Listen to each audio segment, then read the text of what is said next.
આપણે આજીવિકાના બીજા સ્ત્રોત પણ લોકોને પૂરા પાડી શકીએ, જેનાથી સ્થળાંતર અટકી શકે અને લોકોને અમરેલીમાં જ રોજગારી મળી શકે. રામ રામ બધાને. રામ રામ. પાણી વાળી આવ્યો એવું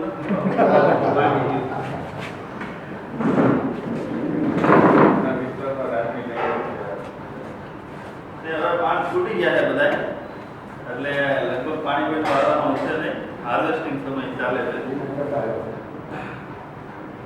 તો આમ તો થોડીક અમે છેલ્લા 4 વર્ષથી પ્રધાનમંત્રી ફસલ વીમા યોજના ઉપર અવેરનેસ માટે ખેડૂતો સાથે અમે કામ કરતા. તો આજે આપણી આમ કાર્યશાળાનો હેતુ એવો છે કે માત્ર વીમા યોજના નહીં, પણ એની સાથે ઓર્ગેનિક ખેતી ઉપર ટીમ્બડિયા સાહેબ, તળાવિયા સાહેબ વધુ ફોકસ કરશે અને બિપિનભાઈ જોશી આપણે કોવિડ ઉપર થોડી વાત કરવાના છે, એ થોડી વારમાં આવશે. અને અમજદભાઈ છે એ બીએસસી માંથી ગુજરાત લેવલે 12 જગ્યાએ પ્રધાનમંત્રી ફસલ વીમા યોજના એટલે આવતા વર્ષથી શરૂ પણ થઈ શકે. પ્રધાનમંત્રી ફસલ વીમા યોજના આખા ઇન્ડિયામાં શરૂ છે, એટલે જે તે સ્ટેટ એને અમલ કરે તો લાગુ પડે, સ્ટેટ અમલ ન કરે એને લાગુ પડે નહીં. તો પીએમએપીવાય નો હેતુ એવો હતો કે વરસાદ ગમે એટલો થાય, વાવાઝોડું થાય, અતિવૃષ્ટિ થાય, તો એની અંદર કઈ રીતે લાભો મળવા પાત્ર થાય. પણ સરકારની ઘણી બધી મહેનત હતી, અમે પણ ઘણી બધી અવેરનેસ કરી, પણ ઇન્ડિવિડ્યુઅલ આપણે વીમો નથી કરી શક્યા નથી.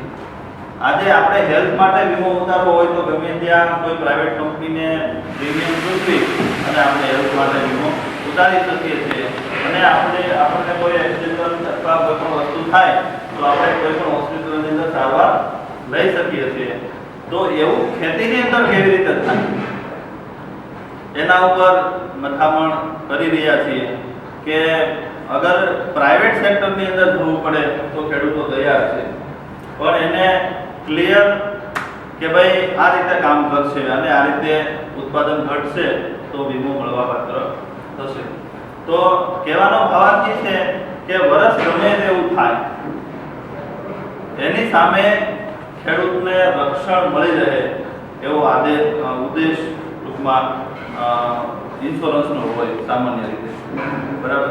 તો પ્રધાનમંત્રી ફસલ વીમા યોજનાની અંદર એવી ગાઈડલાઈન હતી કે વાવણી લાયક વરસાદ થઈ જાય અને 1 મહિના સુધી વરસાદ વચ્ચે પાછો ન થાય, એટલે કે 30 દિવસનો ડ્રાય સ્પેલ પડે અને પાક વળી જાય તો 25% સહાય ઓન ધ સ્પોટ આપવી પડે. આવા ઉદ્દેશો એની અંદર છે.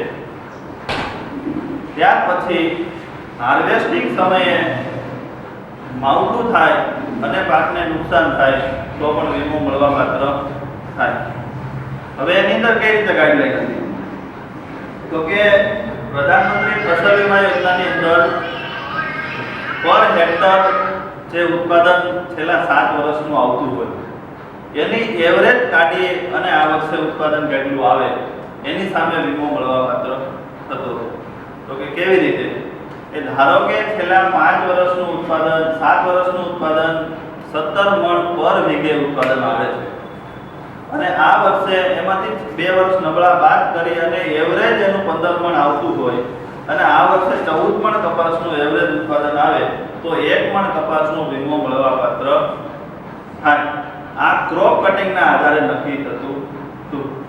એટલે લોકોની અંદર ઘણી બધી પેલી માનસિકતાઓ હતી કે રાજકીય છે, ઓલું છે, એ હોય પણ શકે, એમાં ના નથી કહી શકાય એમ, પણ ક્રોપ કટિંગના આધારે વીમો નક્કી થવાની ગાઈડલાઈન એવું કહે છે કે એક તાલુકાની અંદર 16 અખતરાઓ લેવામાં આવે એક પાકમાં અને રેન્ડમલી સિલેક્શનથી દરેક જે ગામની અંદર જે સર્વે નંબર સિલેક્ટ થયો હોય એ સર્વે નંબર ઉપર એનું ઉત્પાદન કપાસનો પ્લોટ હોય તો 10/10 છે, મગફળીનો પ્લોટ હોય તો 10/15 છે. એ પ્લોટની અંદર એને હાર્વેસ્ટિંગ કરી અને એનું વજન કરી અને હેક્ટરે કેટલું ઉત્પાદન આવે છે એ નક્કી કરી અને એવા 16 અખતરાની એવરેજ કાઢી અને તાલુકાની અંદર વીમો મળવાપાત્ર થાય. આદરણીય મોરબી શ્રી ઇમડિયા સાહેબ, પાક વીમા કંપનીમાંથી વધારેલા અમજદભાઈ, સંસ્થાના બધા આદરણીય શ્રી ગુરુભાઈ, નરેન્દ્રભાઈ કોકિયા, સોલંકી સાહેબ, બધા સાથી કાર્યકર મિત્રો, તાલુકાભરમાંથી આવેલા ખેડૂત ભાઈઓ અને બહેનો, આજે આપણે થોડુંક વિષયાંતર પણ કરવાનું છે, માત્ર પાક વીમાની વાત કરવાની નથી. જે ખેડૂત મિત્રોએ SPNF Subhash Palekar natural farming એટલે કે ગૌ આધારિત ખેતીથી જે વસ્તુઓ પકવી છે એ વસ્તુઓનું વેચાણ રાખવાનો એક કાર્યક્રમ રાખે છે. આ મહિનામાં 22 તારીખે એટલે સોમવારે અહીંયા જે બેઠા છે તમામને હું વિનંતી કરું છું કે આવતી 22 તારીખ એટલે કે કાલે લઈને પરમ દિવસે સોમવારે જિલ્લા પંચાયત ગ્રાઉન્ડ ખાતે જે અમૃતોત્સવ રાખવામાં આવ્યો છે એની ચોક્કસપણે મુલાકાત લેજો. એટલા માટે કે કયા પ્રકારની પેદાશો, ખેત પેદાશો ખાતર વગર, બિયારણ વગર, જંતુનાશક દવા વગર ઉત્પાદિત કરવામાં આવી છે અને એ ઉત્પાદનનો શું ભાવ આવે છે. हमारे स्वतंत्रता बोलीशु जय गौ माता, भारत माता की आदरणीय वीरुभाई, आदरणीय प्रोफेसर ताळाविया साहेब, अमजदभाई, जानकीबेन, नरेंद्रभाई, युवा मित्रों, सर्वेने मारा नमस्कार. प्राकृतिक खेती માટે છેલ્લા 12 વર્ષથી હું પ્રયત્નશીલ છું. મારો પ્રયત્ન એવો કે ખેડૂતનો ખર્ચ ઘટવો જોઈએ અને ઉત્પાદન વધવું જોઈએ.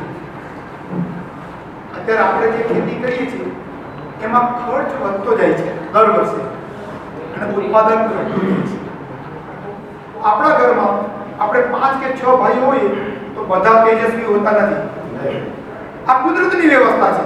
એમ આપણે સારું શ્રેષ્ઠ બીજ બનાવ્યું હોવા છતાં બધા જ છોડ શ્રેષ્ઠ ઉત્પાદન આપવાના નથી, કારણ કે એ કુદરતની વ્યવસ્થા છે. દર વર્ષે આપણે સારું બીજ બનાવતા રહેવું પડે. હવે એનામાં સારું ઉત્પાદન લેવું હોય તો એનું વાત મૂકવી છે એટલે કહી દઉં. આપણે આ વર્ષે કપાસનું ઉત્પાદન લીધું છે તો કપાસના મૂળ પાસે કપાસને ઉપયોગી બેક્ટેરિયા હોય, એટલે આ છોડ કાઢીએ ત્યારે એના મૂળની નજીકની માટી તડકે સૂકવીને એનો સંગ્રહ કરી લેવો જોઈએ. તો એમાં કપાસને ઉપયોગી બેક્ટેરિયા છે. દરેક પાક માટે આવું કરી શકાય. અને એ માટી એક માટલું ભરીને મૂકી દેવાનું અને જ્યારે બીજામૃત બનાવીએ બીજને સંસ્કારિત કરવા માટે ત્યારે એમાં માટી જે ઉમેરવાની છે મેળવણ તરીકે એ માટી એક મુઠ્ઠી ઉમેરી દેવી તો એ બેક્ટેરિયાનો સીધો વિકાસ થઈ ગયો, બીજને સીધું મળી ગયું, તો પણ ઉત્પાદનમાં 10% જેટલો વધારો થઈ શકે છે. નમસ્કાર સૌ ખેડૂત મિત્રોને અને મારી ટીમના સભ્યોને.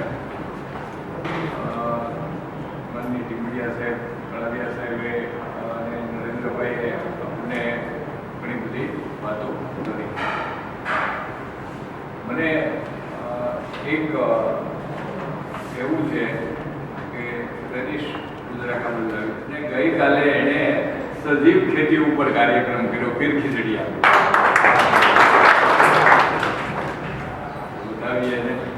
હું ઓર્ગેનિક કરું છું અને સૌજીભાઈ રાસાયણિક કરે તો મારે કઈ રીતે માર્કેટમાં ટકવું?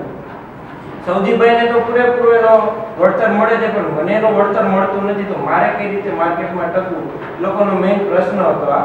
અને પ્લસ એ લોકોએ 20 ખેડૂતોએ મને એવું કમિટમેન્ટ આપ્યું છે કે અમે ઓર્ગેનિક ખેતી કરશું અને આવતા સોમવારથી એ લોકોને પીક ખીજાળિયાની અંદર અમે ઓર્ગેનિક ખેતી માટે 20 ખેડૂતો એના ખેતરમાં ઓર્ગેનિક ખેતી કરશે અને જીવામૃત અને ઘન અમૃત વિશે વાતચીત કરશું અને અમે અહીંયા એનું લાઈવ ડેમોન્સ્ટ્રેશન કરવાના છીએ. જો આ રીતે એક મોટિવેટ થઈ શકતા તો એક આ ઉદાહરણ હતું. એટલે મને સૌથી પહેલાં વાત શરૂ કરતાં પહેલાં થયું કે ભાઈ આ એક વાત આપણે શેર કરી લઈએ બધાની વચ્ચે. એમની પાસે જે જ્ઞાન હોય એનો કોઈ પેલું નથી. અહીંયા આપણે પરિમાણ કે ભાઈ કોઈ જ્ઞાન હોય તો જ્ઞાનના આધારે વાત થઈ શકે, પણ આપણને મનમાં એમ હોય કે ભાઈ આ કરવું છે તો એ થઈ શકે છે એવું એને કરી બતાવ્યું. કારણ કે મને પણ ચિંતા હતી કે 4-5 દિવસ પહેલા વાત કરી, મને કે કીધું છે અમારે ઓર્ગેનિક ફાર્મિંગ ઉપર વાત કરવી છે. એટલે મને થયું ભાઈ રેલી આના ઉપર કઈ રીતે વાત કરી શકે, પણ એને વેબસાઇટ ઉપરથી ક્યાંકથી થોડું ઘણું શોધી અને એક પ્રેઝન્ટેશન તૈયાર કર્યું. મને કે પ્રોજેક્ટ લઈ જવું છે, 1-2 વિડીયો બતાવવા છે અને ખેડૂતો સાથે મારે વાતો કરવી છે. એટલે કાલ રાત્રે લગભગ 60 જેટલા ખેડૂતો સાથે એમને ફોટા શેર કર્યા હતા. સરસ મજાના ખેડૂતો એમની વાત સાંભળતા હતા અને જોયું તો આનંદ થયો. મારું નામ દેવલ પટેલ છે. હું તમને થોડું ડેન્ટલ હાઇજીન વિશે સમજાવવા માંગુ છું. આપણું મોઢું જો મોઢાના દાંત છે, પેઢા છે એ તંદુરસ્ત હશે તો આપણું શરીર તંદુરસ્ત રહેવાનું છે. કેમ કે આપણે કોઈ બી વસ્તુ ખાઈએ છીએ તો આપણે મોઢા થ્રુ જ ખાઈએ છીએ. જો મોઢાની અંદર બેક્ટેરિયા હશે કે કોઈ બી ડિઝીઝ રોગ હશે તો એ આપણા બોડીમાં તો એન્ટર થવાના જ છે. બેક્ટેરિયા કઈ રીતે રોગ કઈ રીતે થાય છે એ હું તમને કહું. પહેલા તો સામાન્ય રોગ ક્યાં હોય દાંતના?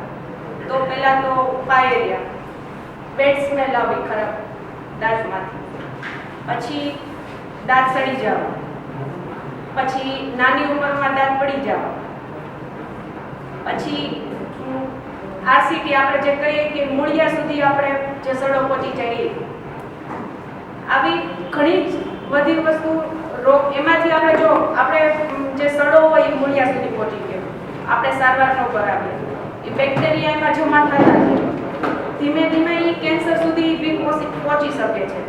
ક્યારેક એ આપણને ખબર નથી હોતી, ક્યારેક તે દાંતનો દુખાવો થાય, ક્યારેક નથી બી થતો. એટલે લોકોને ખબર બી નથી હોતી કે આ દાંતમાં કંઈક થઈ રહ્યું છે. એના માટે કઈ રીતે આ બધું રોકવા માટે પહેલા તો કઈ રીતે શું કરવું જોઈએ? ટૂથબ્રશ છે એ 2 ટાઈમ કરવું જોઈએ, બરાબર. દિવસમાં 2 વખત કરવાનું ટૂથબ્રશ, અને સોપ બ્રિસલ વાળું કરવાનું. આપણે બ્રશ હોય એની પીછી આવે ને, એમાં ઘણી 2-3 ટાઈપ આવે છે, હાર્ડ આવે, સોફ્ટ આવે. સોફ્ટ તમે પીછીથી કરો ને તો તમારા પેઢા છે એને નુકસાન ના થાય, અને જો તમે હાર્ડથી કરો ને તો તમારા પેઢા હારવાર છોલાઈ જાય. મલ્ટીપર્પઝ કાર્યક્રમ છે આ. અમે એવું ધારીને આવ્યા હતા કે ભાઈ હવામાન આધારિત પાક વીમાની વાત થશે, પણ આ સંસ્થાની 1980 થી ખાસિયત રહી છે અને અમારા જેવા જે કંઈક આશા રાખીને આવે છે કે કંઈક શીખવા મળશે, એ આશા એ સાર્થક થાય છે. હવામાન આધારિત પાક વીમાની વાત થઈ, સાથે પ્રાકૃતિક ખેતી શબ્દ હું વાપરીશ. ઓર્ગેનિક, ઝીરો બજેટ, પણ મને એવું લાગે છે પ્રાકૃતિક ખેતી, જે પ્રકૃતિને ધ્યાનમાં રાખીને જે ખેતી થાય એની પણ વાતો એ જાણવા મળે, ડેન્ટલની પણ વાતો જાણવા મળે, ઘણી બધી વાતો એથી શીખવા મળે છે. ખાસ કરીને મારે પ્રાકૃતિક ખેતી ઉપર જે વાત થઈ છે એના અનુસંધાને વાત કરવી છે.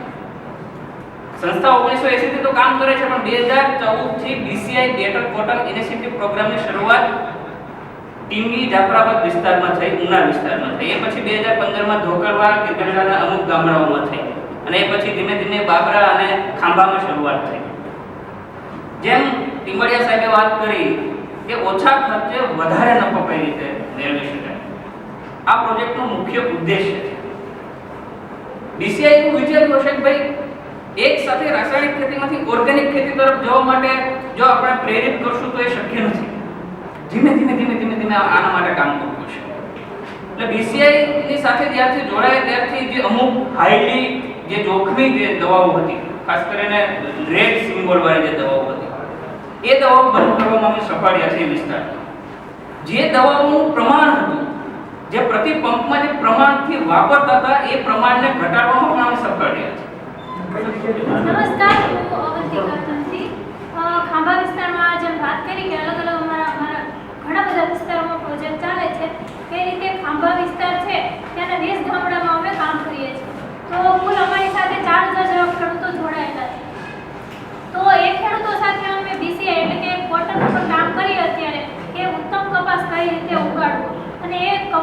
છે કે કઈ રીતે ઓછા ખર્ચે આપણે ઉગાડી શકીએ અથવા તો એમાં કઈ કઈ પેસ્ટિસાઇડ ઓછા વાપરીએ, કયા ખાતરો ઘટાડીએ અને જેમ ખર્ચ ઘટાડીએ અને જેમ સાહેબે વાત કરી હમણાં કે ઓર્ગેનિક ઉપર બહુ સચોટ માહિતી આપી કે ઘન જીવામૃત છે કે આપણે જીવામૃત કઈ રીતે બનાવવું, કઈ રીતે ઉપયોગ કરવો.